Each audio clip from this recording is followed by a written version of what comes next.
बिस्मिल्लाहिर्रहमानिर्रहीम। अस्सलाम वालेकुम। I am Munir Ahmad. Dear students, हम सेकेंड ईयर का जो सेकंड चैप्टर है होम्योस्टेसिस उसको डिस्कस कर रहे हैं। और होम्योस्टेसिस में हमने इंट्रोडक्शन करवाया था कि होम्योस्टेसिस क्या है। होम्योस्टेसिस किसी भी ऑर्गेनिज्म की वो एबिलिटी जिसमें वो अपने अंदर के जितने भी फिजियोलॉजिकल पैरामीटर्स हैं, चाहे टेम्परेचर है, चाहे वाटर है, चाहे साल्ट्स हैं, उन सबको मेंटेन करता है। उस कंडीशन को, उस एबिलिटी को होम्योस्टेसिस कहते हैं। फिर हमने एक पॉइंट कहा था, अगर living body water and salts को मेंटेन करता है तो यह भी होम्योस्टेसिस है। लेकिन इस एबिलिटी को, इस टाइप को होम्योस्टेसिस की ऑस्मो रेगुलेशन का नाम दिया। यह हम प्रीवियस लेक्चर में डिटेल से डिस्कस कर चुके हैं। अब ऑस्मो रेगुलेशन असल में है क्या था, जस्ट रिकैप करते हैं ताकि आज का जो लेक्चर है वो आपको समझ में आ जाए। ऑस्मो रेगुलेशन क्या है? जब बॉडी के अंदर किसी भी पैरामीटर्स को मेंटेन करेंगे, होम्योस्टेसिस है। लेकिन हम स्पेसिफिकली वाटर एंड साल्ट्स की बात करेंगे जब इन दोनों, क्योंकि इन दोनों का आपस में एक गहरा रिलेशन है, इस वजह से हमने इन दोनों को साथ रखा है। जब हम इन दोनों को मेंटेन करेंगे, इसको हम ऑस्मो रेगुलेशन कहेंगे। और इसको हमने कहा था ये किसकी टाइप है? होम्योस्टेसिस की टाइप है। अब जब हम ऑस्मो रेगुलेशन पे मैंने कहा था कि इसकी डिटेल डिस्कस करने से पहले, क्योंकि इसमें हम टोटली वाटर और साल्ट्स को डिस्कस करेंगे, तो इससे पहले बेहतर यह है कि हम वाटर और साल्ट्स का रिलेशन देख लें। और जब हमने वाटर और साल्ट्स का रिलेशन देखा था तो इस रिलेशन को हमने टोनिसिटी का नाम दिया।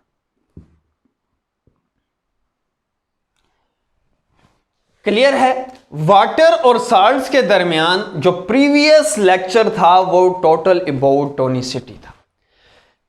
Relation between water and salt is known as tonicity.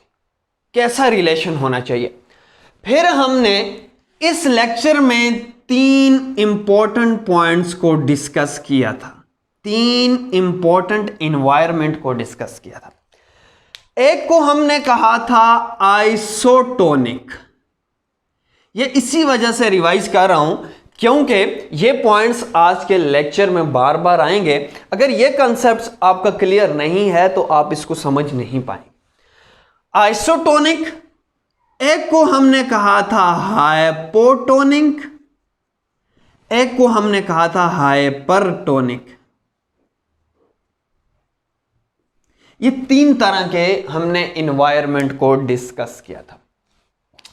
हमने ये कहा था कि फॉर एग्जांपल ये सेल है, इमेजिन करते हैं, अगर ऑर्गेनिज्म भी कह सकते हैं, लेकिन यहां पे सिंपली हम एनवायरनमेंट को समझते हैं। यहां पे हम ऑर्गेनिज्म की बात करें, अगर जितनी साल्ट की कंसंट्रेशन इनसाइड द सेल है, अगर उतनी ही कंसंट्रेशन एक्सटर्नल एनवायरनमेंट में है तो इसको हम आइसोटोनिक कहेंगे। आइसो मीन सेम है, concentration inside and outside the body same है। हाइपरटोनिक क्या है? कोई भी सेल है, उस सेल में अगर कंसंट्रेशन हाइपोटोनिक है, हाइपोटोनिक का क्या मतलब है? हाइपो कहते हैं लेस, हाइपर कहते हैं ज्यादा को, हाइपो कहते हैं कम को। हाइपो मीन कम। अगर एक्सटर्नल एनवायरनमेंट में साल्ट की कंसंट्रेशन कम है, हाइपो मीन कम है, और इनर साइड साल्ट की कंसंट्रेशन ज्यादा है, इसको हमने कहा था हाइपोटोनिक। क्लियर है? फिर हमने तीसरे एनवायरनमेंट को डिस्कस किया था। हमने कहा था फॉर एग्जांपल ये कोई भी सेल है या ऑर्गेनिज्म है, अगर हाइपरटोनिक है, हाइपर कहते हैं एक्सेस को, मोर को, ज्यादा को। अब आपने क्या करना है, हाइपर मीन ज्यादा, तो ये कंफ्यूज नहीं होना कि सेल के अंदर ज्यादा है। मीन्स के एक्सटर्नल इन्वायरमेंट में अगर कंसंट्रेशन ज्यादा हो, इस कंडीशन को हम हाइपरटोनिक कहेंगे। सिंपल बात है, सेम हो inner and outside concentration, fluid में कंसंट्रेशन सेम हो, आइसोटोनिक है। अगर कंसंट्रेशन बाहर ज्यादा हो, हाइपो मीन बाहर कम हो, अंदर ज्यादा हो, तो हाइपोटोनिक है। अगर बाहर ज्यादा हो और इनर साइड कम हो तो हाइपरटोनिक है। ये 3 पॉइंट्स, ये 3 एनवायरमेंट्स मोस्ट इंपॉर्टेंट थे आज के लेक्चर को समझने के लिए। आज हम ऑस्मो रेगुलेशन इन एनिमल्स को डिस्कस करने जा रहे हैं। यह बात हमेशा याद रखनी है, ऑस्मो रेगुलेशन एनिमल्स में मोस्ट क्रिटिकल है देन प्लांट्स से। क्यों? फॉर एग्जाम्पल आपको पता है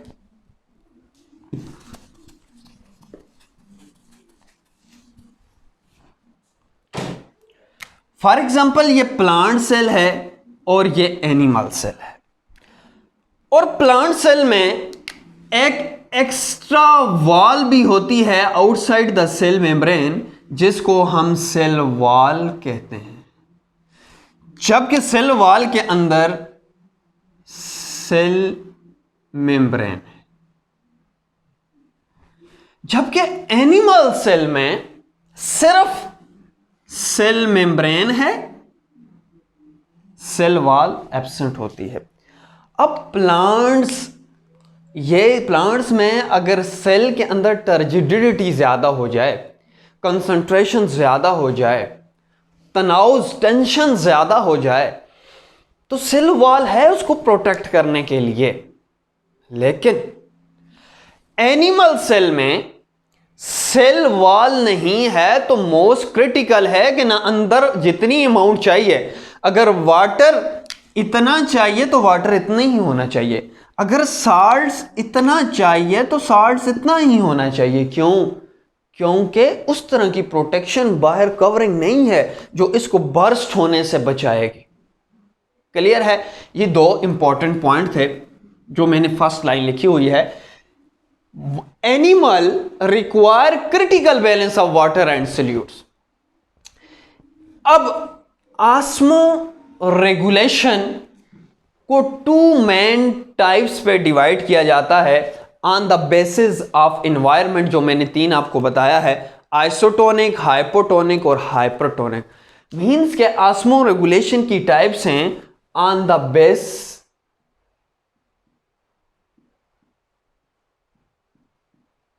ऑन कंसंट्रेशन इन एनवायरनमेंट।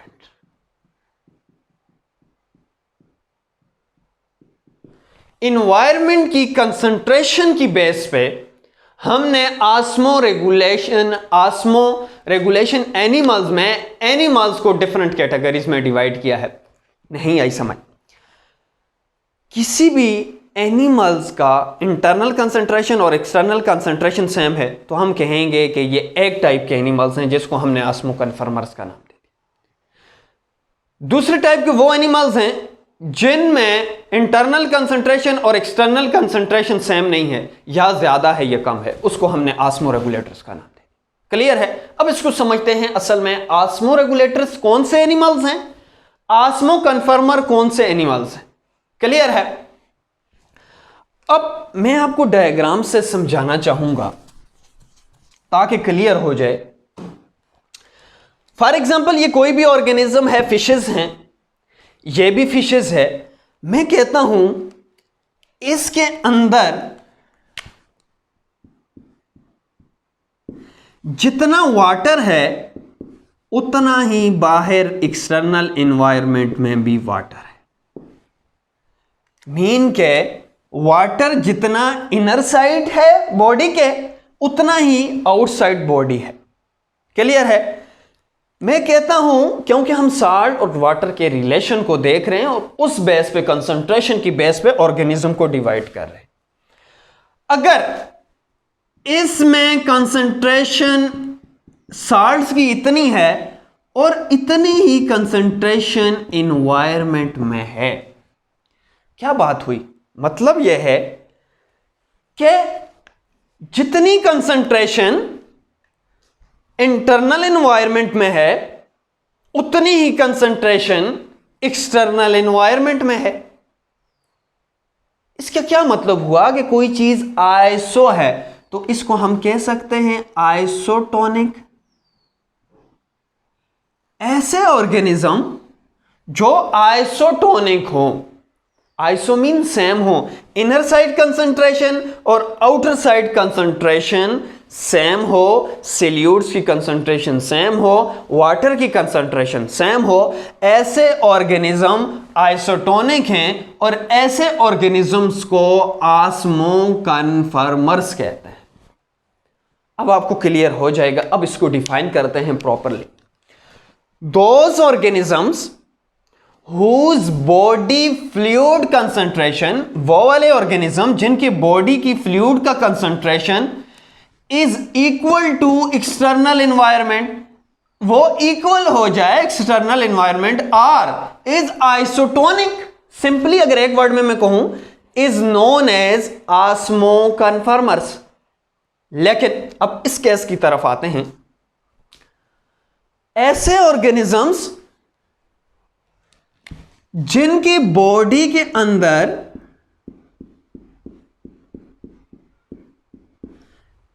अगर कंसंट्रेशन ज्यादा है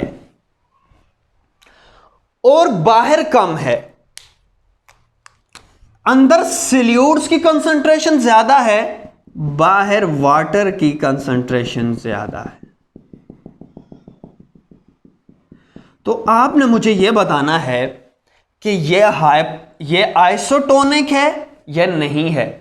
तो डेफिनेटली आपका यही आंसर होगा इस टाइम कि ये आइसोटोनिक नहीं है, क्योंकि कंसंट्रेशन इनर साइड और आउटर साइड सेम नहीं है।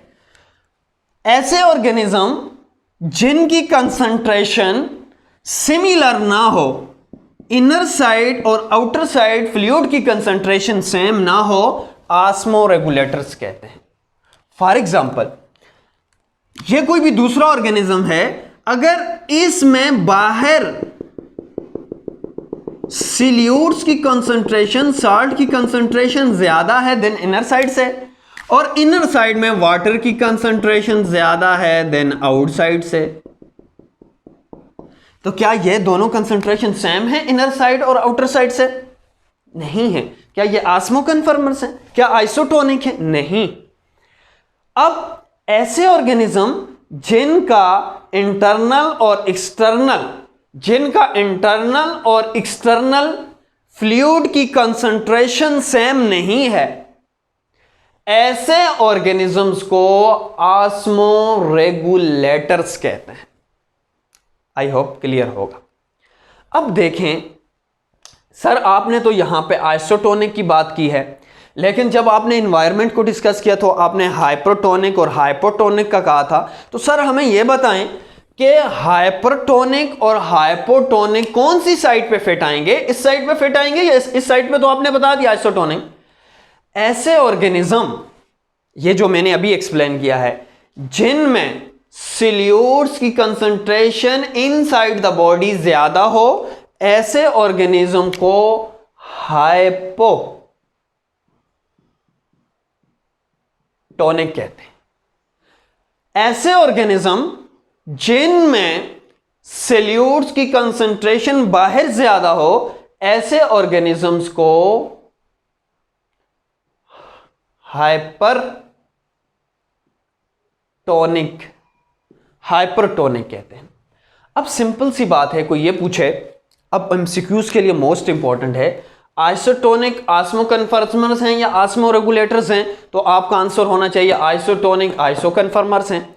हाइपरटोनिक ऑस्मोरेगुलेटर्स हैं या ऑस्मोकन्फर्मर्स हैं? ऑस्मोरेगुलेटर्स हैं। हाइपरटोनिक आस्मो रेगुलेटर्स हैं या आस्मो कन्फर्मर्स हैं? डेफिनेटली हाइपरटोनिक आस्मो रेगुलेटर्स हैं। अब सिंपली हम क्या करेंगे, जो नेक्स्ट लेक्चर्स होंगे उसमें हम इनको डिटेल से डिस्कस करेंगे कि ये कौन कौन से एनिमल्स हैं जिनमें ये कंडीशन है, तो वो क्या करते हैं, अपना होम्योस्टेसिस कैसे मेंटेन करते हैं, आस्मो रेगुलेशन वाटर और सॉल्यूट्स के बैलेंस को कैसे मेंटेन करते हैं, ये वाले ऑर्गेनिज्म वाटर और सॉल्यूट्स की मेंटेनेंस कैसे करते हैं, ये वाले ऑर्गेनिज्म कौन से हैं एंड कैसे अपनी कंसंट्रेशन, फ्लूइड कंसंट्रेशंस को मेंटेन करते हैं।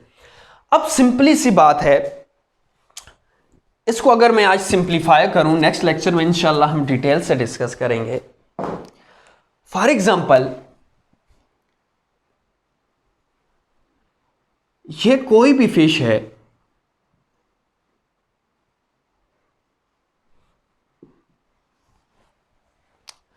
अगर इसके अंदर सॉल्यूट्स की कंसंट्रेशन ज्यादा है देन आउटसाइड से और बाहर वाटर की अमाउंट ज्यादा है देन इनर साइड से, तो पहले तो आपने मुझे यह बताना है कि ये जो ऑर्गेनिज्म है, ये फिश है, ये हाइपरटोनिक है, हाइपोटोनिक है, या इससे पहले भी मुझे यह बताना है कि ये आस्मो रेगुलेटर है या आस्मो कन्फर्मर है। तो क्या है, पहली बात तो ये कंफर्म है, आपने ये देखनी है कि दोनों में कंसंट्रेशन सेम है, नो, तो इट्स मीन कि आस्मो रेगुलेटर है। फिर आस्मो रेगुलेटर तो कंफर्म है। अब आस्मो रेगुलेटर की कौन सी टाइप है, हाइपरटोनिक है या हाइपोटोनिक है? अगर एक्सटर्नल एनवायरनमेंट में सॉल्यूट्स की कंसंट्रेशन ज्यादा है तो ये हाइपोटोनिक है, अगर सॉल्यूट्स की कंसंट्रेशन एक्सटर्नल एनवायरनमेंट में कम है तो ये हाइपोटोनिक है। अगर मैंने ये कहा है कि अगर मैं ये कहूं कि इसमें ये जो ब्लू है ये सॉल्यूट्स हैं, तो बाहर ज्यादा हैं या अंदर ज्यादा हैं? तहरी बात, अंदर ज्यादा हैं, बाहर कम हैं, तो क्या होगा, बाहर कम है सॉल्यूट्स, हाइपोटोनिक होगा। अब ये एनिमल्स क्या करेंगे, अब ये वाले अगर एनिमल्स किसी भी जगह पे रह रहे हैं, फॉर एग्जांपल किसी भी कंडीशन में रह रहे हैं, तो अब क्या होगा, बाहर क्या है, वाटर ज्यादा है, अंदर क्या चीज ज्यादा है, सॉल्यूट्स, साल्ट्स हैं वो ज्यादा हैं क्योंकि इनको रिक्वायर हैं।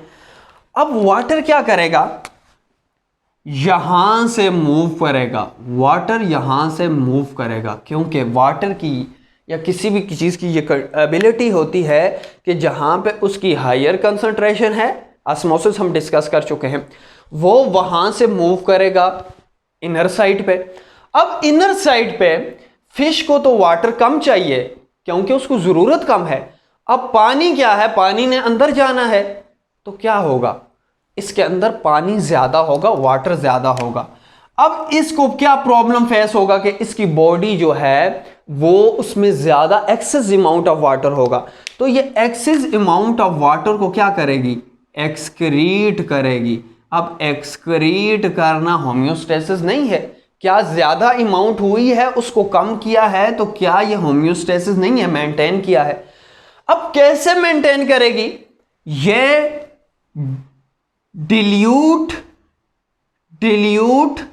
यूरिन बनाएगी। डिल्यूट यूरिन कहते हैं पतला पेशाब।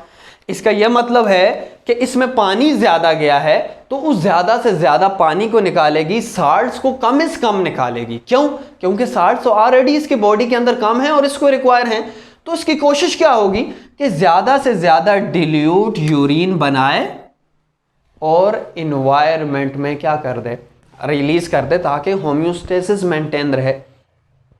लेकिन अब इसी केस को थोड़ा सा अपोजिट करते हैं। यह तो था हाइपोटोनिक की कंडीशन में,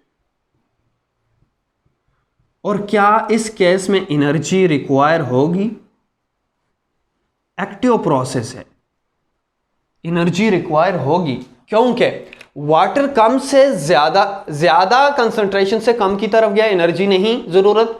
फॉर एग्जांपल ये मार्कर अगर मैं ऊपर से नीचे छोड़ता हूं तो ये खुद जाएगी, एनर्जी की ज़रूरत नहीं है। लेकिन जब मैं नीचे से ऊपर की तरफ उठाऊंगा तो एनर्जी की ज़रूरत है। अब वाटर इसने अंदर के बनिस्बत बाहर ज़्यादा था, लेकिन बाहर से अंदर गया तो अंदर से फिर निकालना एनर्जी के लिए रिक्वायर है। अब फॉर एग्जांपल अंदर अगर मैं बात करूं,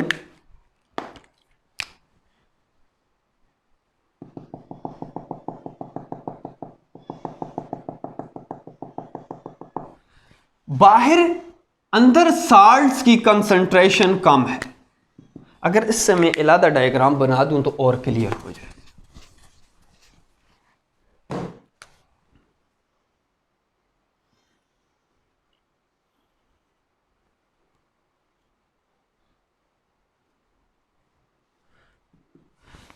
अगर बाहर एक्सटर्नल एनवायरनमेंट में साल्ट की कंसंट्रेशन ज्यादा है,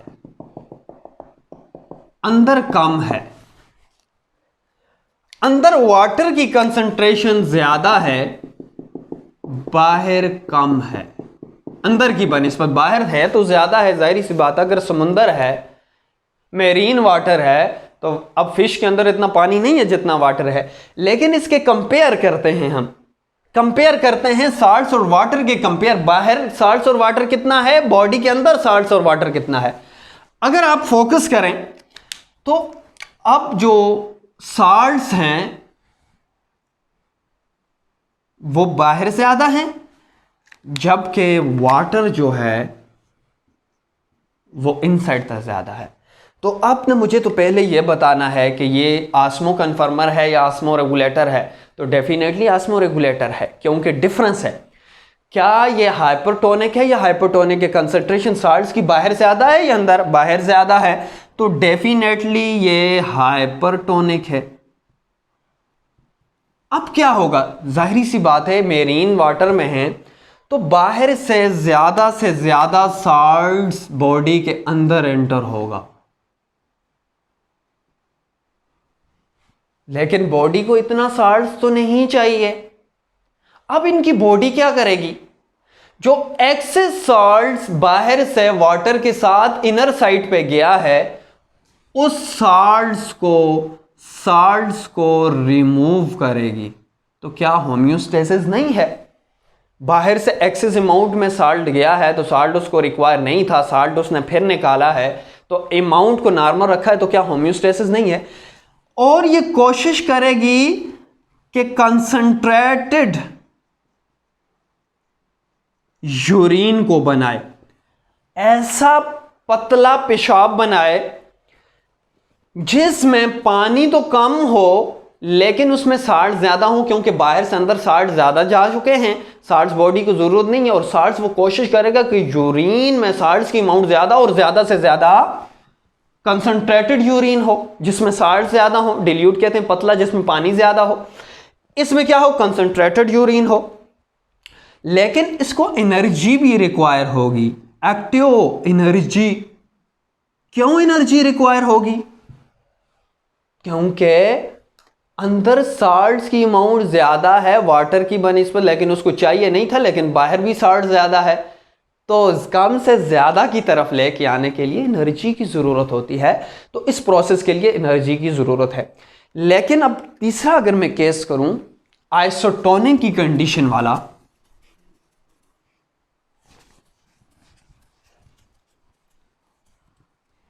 जितनी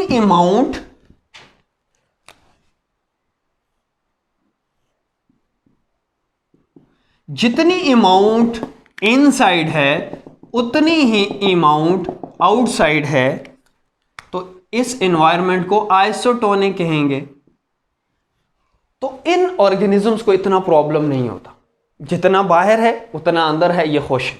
इनको एनर्जी रिक्वायर नहीं होती कि वो अंदर से बाहर निकाले बाहर, क्योंकि जितना कंसंट्रेशन इनर साइड है उतना ही कंसंट्रेशन बाहर साइड है। बाहर से अंदर आएगा, अंदर से बाहर आएगा, तो ये बड़ी खुश होती हैं, ये वाली फिशेस होती हैं। अब आस्मो कन्फर्मर्स की कौन सी एग्जांपल हैं जिनमें कंसंट्रेशन सेम है?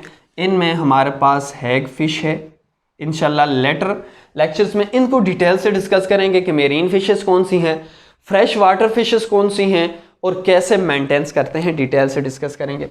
और ऑस्मो रेगुलेटर्स की बात करें, जितने भी एडवांस वर्टिब्रेट्स हैं एक्सेप्ट हाग फिश के, अच्छा जो मैंने उधर लिख लिए, वर्टिब्रेट्स एक्सेप्ट हैग फिश, ये हमारे पास क्या है इस केस में मोस्टली इनवर्टिब्रेट्स हो गए, मोलस्क वगैरह हो गए, ये सारे क्या है ऑस्मो मेरीन जो हैं वो ऑस्मो कन्फर्मर्स हैं। और ये जो हैं एडवांस जो वर्टिब्रेट्स हैं एक्सेप्ट हाग फिश, ये सारे क्या हैं ऑस्मो रेगुलेटर्स है। अब इस लेक्चर को रिवाइज करते हैं कि आज हमने क्या क्या डिस्कस किया।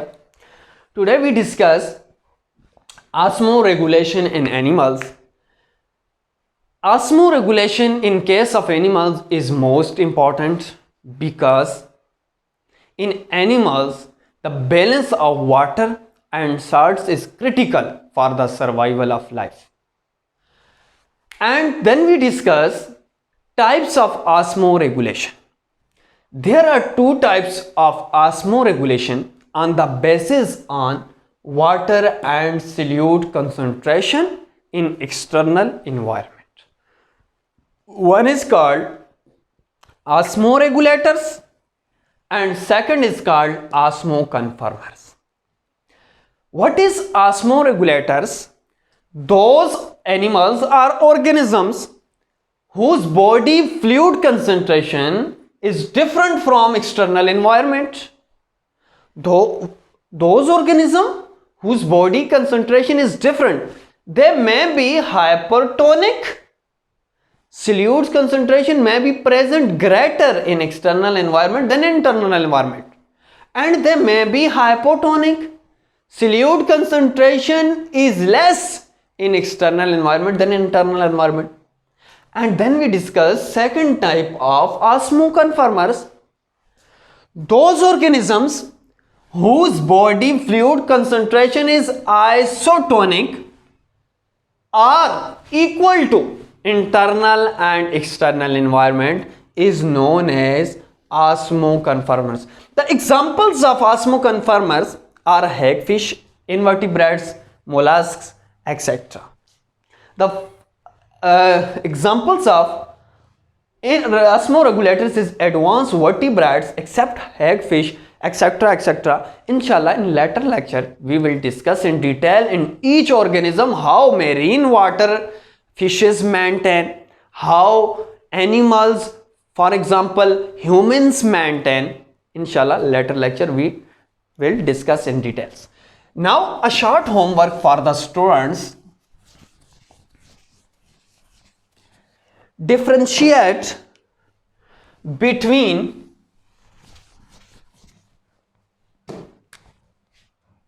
this question is most important for exam. Differentiate between osmoregulators and osmoconformers. This question is most important as a exam point of view with examples.